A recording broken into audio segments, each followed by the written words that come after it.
गुजरात से आए हुए एमआईएम के कार्यकर्ता और हैदराबाद से चल करके जो एमआईएम के वरिष्ठ नेता हैं, मैं उन लोगों का तहे दिल से शुक्रगुजार हूं। मैं सिर्फ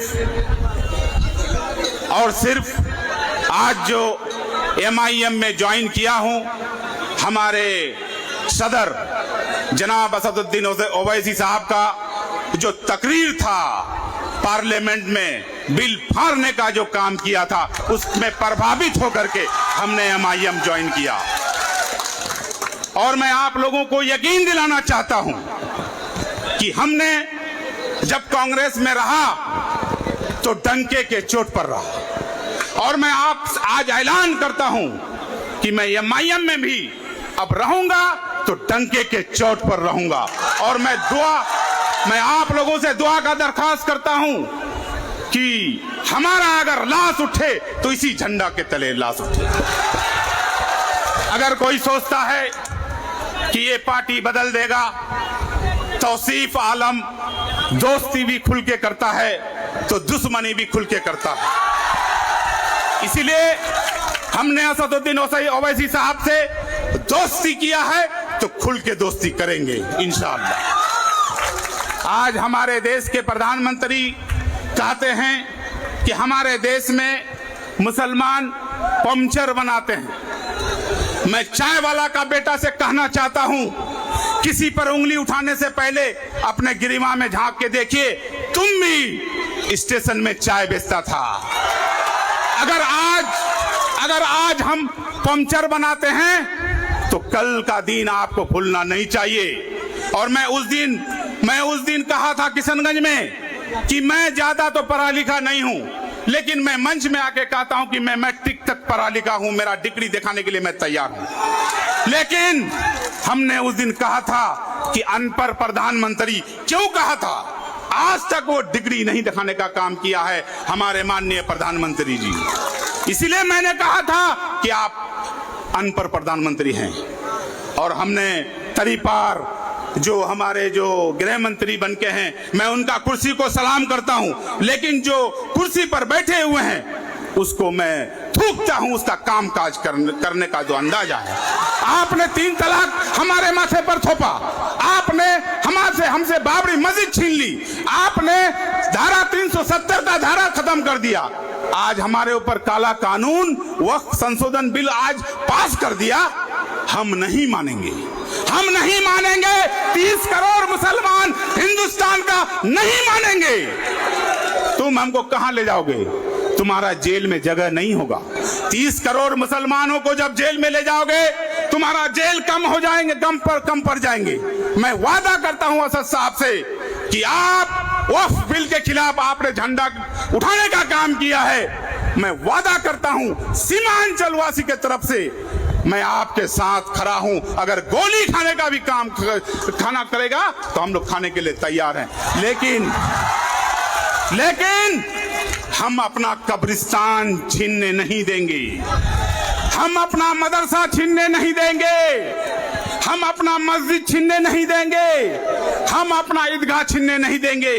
ये काला कानून जो हम लोगों के माथे पर थोपा गया है, ये काला कानून अगर लागू हो जाता है तो हमारा कब्रिस्तान ले लेंगे, हमारा मस्जिद ले लेंगे, हमारा ईदगाह ले लेंगे। इसीलिए नरेंद्र मोदी जी, उन लोगों का आज कोबर में हड्डी भी नजर नहीं आता होगा, इसीलिए तुम्हारा भी अंतिम संस्कार होगा। लेकिन ये काला कानून अगर तुम लागू करवाते हो तो हिंदुस्तान का 30 करोड़ नहीं, हिंदुस्तान का 110 करोड़ हिंदू भाई नहीं, बल्कि पूरा दुनिया का लोग तुम्हारे ऊपर थूपेंगे।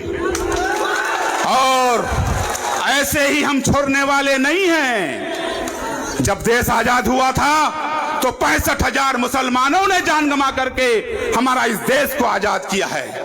14,500 सिख भाइयों ने शहीद होकर के हमारा इस देश को आजाद किया है। 8,500 दलित महादलित भाइयों ने शहीद होकर के इस देश को आजाद किया है। इस काले कानून को ला करके हमारा देश का संविधान को बदलना चाहते हो, हमारा देश का नक्शा को बिगाड़ना चाहते हो। जब तक अंबेडकर का संविधान है, तुम किसी का एक बाल भी बेकार नहीं कर सकते हो। मैं दावे के के साथ कहता हूं, ये कानून लगने नहीं दूंगा। हमारे भाई मेरे साथ है, अब तो मुझे दोगुना ताकत हो गया है। इसीलिए मैं नरेंद्र मोदी जी से कहना चाहूंगा, नरेंद्र मोदी जी, ये कौम किसी से नहीं डरता है। ये कौम का अगर सर झुकता है सिर्फ और सिर्फ अल्लाह के आगे, और मैं यकीन दिलाना चाहता हूं जो हमारा मुसलमान है वो इसके आगे नहीं झुक सकता है। ये इस्लाम का पहचान है, ये दीन का पहचान है, ये हमारा नबी करीम सल्लल्लाहु अलैहि वसल्लम का कहना है। इसलिए मैं हमारे बड़े भाई असदुद्दीन ओवैसी साहब से कहना चाहूंगा कि कदम से कदम मिला करके सीमांचलवासी आपके साथ है। मैं चाहता हूं कि किसान सीमांचल को हैदराबाद आप बना दीजिए, मैं वेलकम करूंगा आपका। मैं चाहूंगा, मैं देखना चाहता हूं किशनगंज का धरती को, अररिया का धरती को, पूर्णिया का धरती को, कटिहार का धरती को और पूरे सीमांचल वासियों को मैं देखना चाहता हूं कि आप हैदराबाद बनाने के लिए हम लोगों को आश्वासन दीजिए। सारे नौजवान आपके साथ हैं, सारे नेता आपके साथ हैं।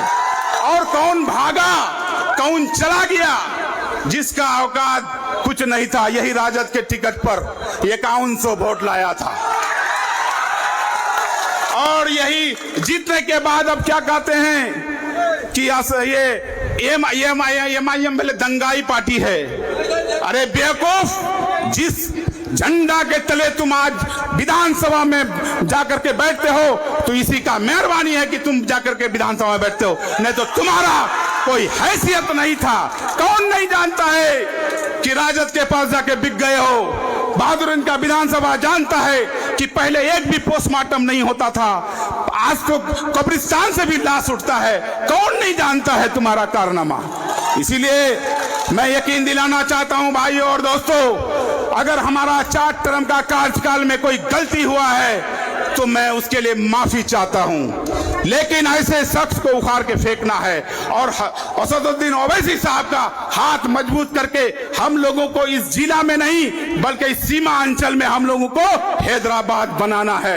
यही कहा करके मैं रुखसत होना चाहता हूं। अगर हमसे कुछ गलती हुआ है बोलने के लिए तो मैं माफी का खास्तकार हूं। अस्सलाम वालेकुम व रहमतुल्लाहि व बरकातहू। हिंदू भाइयों को नमस्कार।